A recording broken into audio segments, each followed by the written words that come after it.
N M দুটোই ধনাত্মক বা ঋণাত্মক,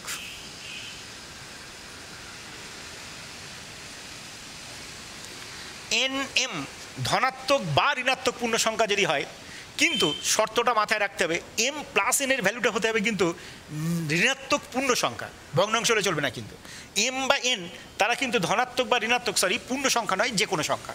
পূর্ণ সংখ্যা হতে হবে এরকম কোনো ব্যাপার না, যে কোনো সংখ্যা।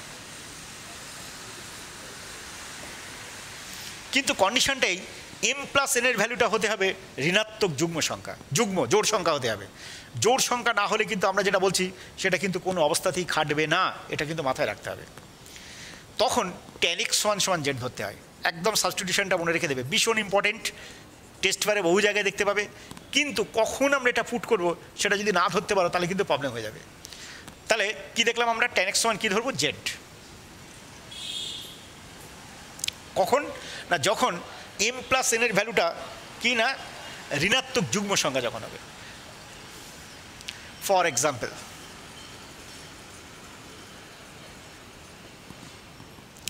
দেখো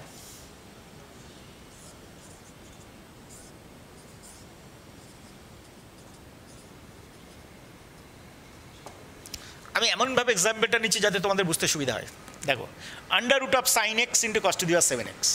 তো রুটের মধ্যে sin x মানে পাওয়ারে তুললে কি, অ্যাকচুয়ালি রুটের মধ্যে sin x মানে কি, sin x এর পাওয়ারটা হাফ, সেটা যদি উপরে তুলে দিই তাহলে সাইনের পাওয়ার কত হবে, -1/2।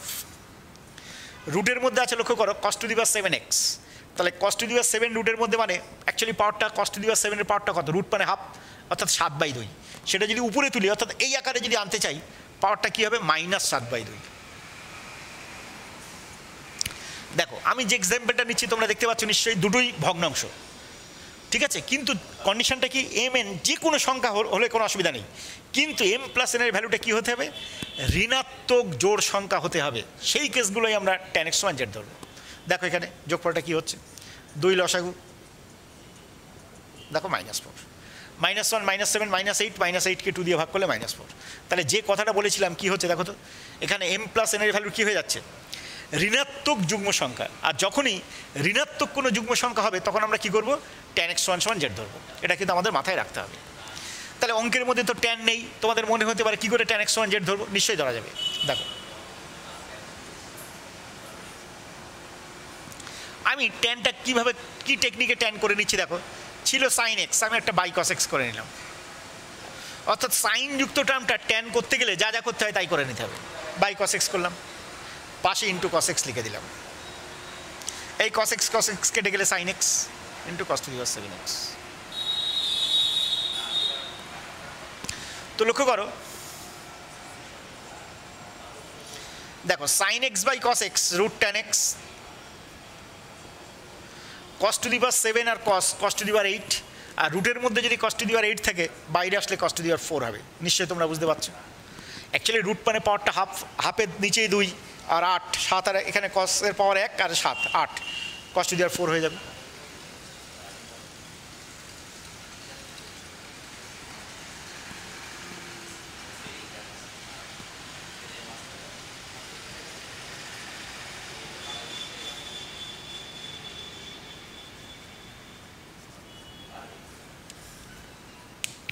লক্ষ্য করো sec to the 4কে লিখে নিলাম sec² x × sec² x।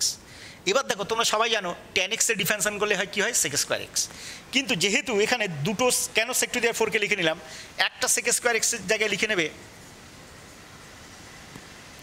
1 + tan² x, আরেকটা sec² x কিন্তু রেখে দেবে।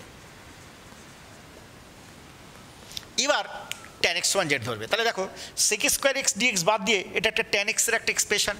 তো tan x এর এক্সপ্রেশন যদি হয় tan x এর ডিফারেন্সিয়েশন করলে কি হয়, sec² x। তাহলে আমরা tan x = z ধরতে পারবো। থিওরিটা ভালো করে বুঝতে হবে।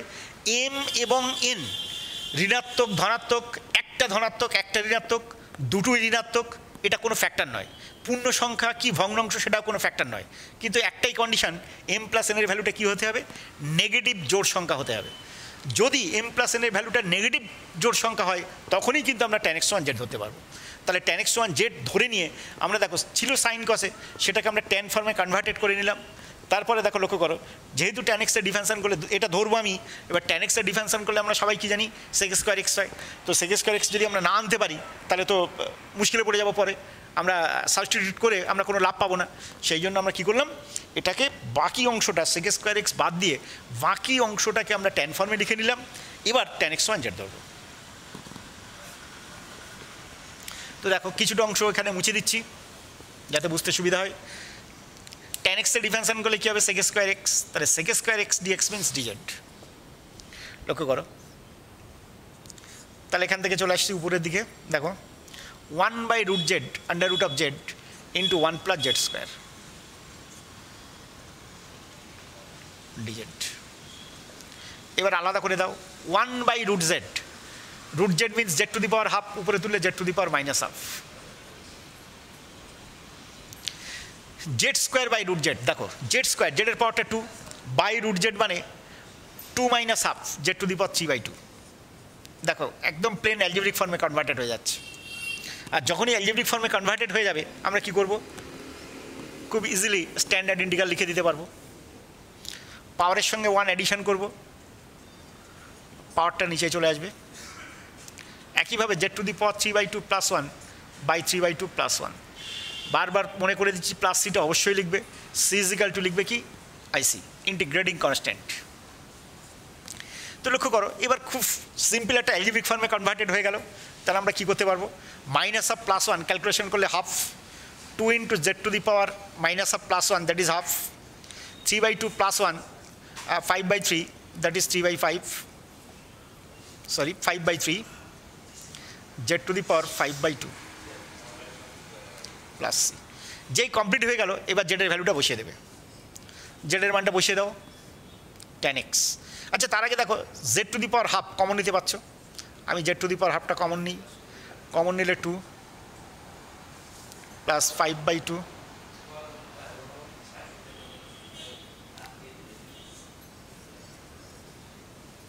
জেড মিনস কী ছিল tan x, তাহলে under root of tan x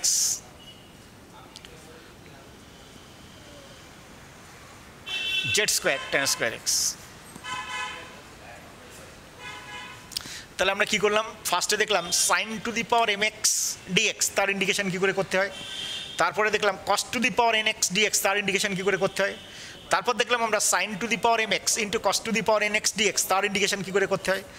tan কটের ক্ষেত্রে ঠিক একই রকম টাইপের হবে, সেক কোসেকের ক্ষেত্রে ঠিক একই টাইপের হবে। তো দেখো লক্ষ্য করো,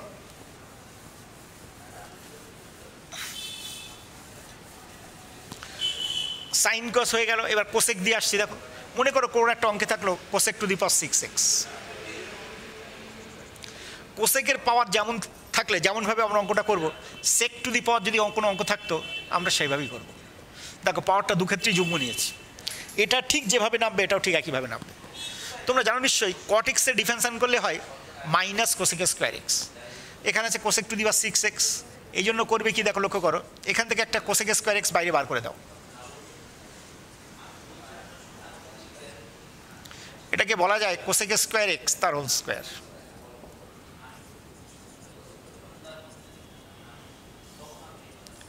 এবার কোসেক স্কোয়ার এক্স এর জায়গায় লিখে দাও 1 প্লাস কট স্কোয়ার এক্স।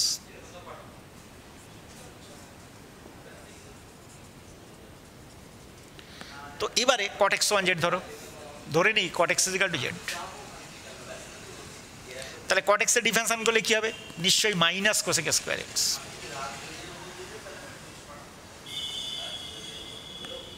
তো লক্ষ্য করো মাইনাস কোসেক স্কোয়ার এক্স, তো কট এক্স জেড ধরেছি, তাহলে 1 প্লাস জেড স্কোয়ার তার whole square, cosec square X DX এর জায়গায় লিখবো মাইনাস ডিজেড, মাইনাস বাইরে পাঠিয়ে দিলাম ডিজেড, তাহলে মাইনাস থাকলো। হোল স্কোয়ারকে যদি ভাঙাই 1 plus 2 Z square plus Z to the power 4 DZ.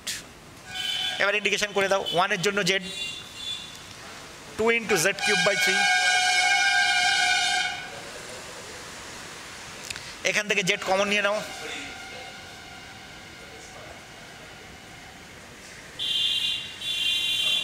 এবার কমপ্লিট হয়ে গেছে, জেডের মানটা বসিয়ে দাও।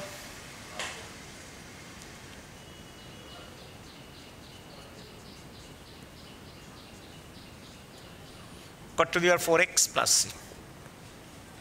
এইভাবে আমরা অঙ্কগুলো নামাবো। ঠিক এক্স্যাক্টলি সেক টু দি পাওয়ার 8 এর ক্ষেত্রে তাই করতাম, এটাকে লিখে নিতাম sec two the power 6 into sec square x. তো sec টু দি পাওয়ার 6 যেটা তাকে লিখে নেবো sec স্কোয়ার এক্স তার হোল কিউব।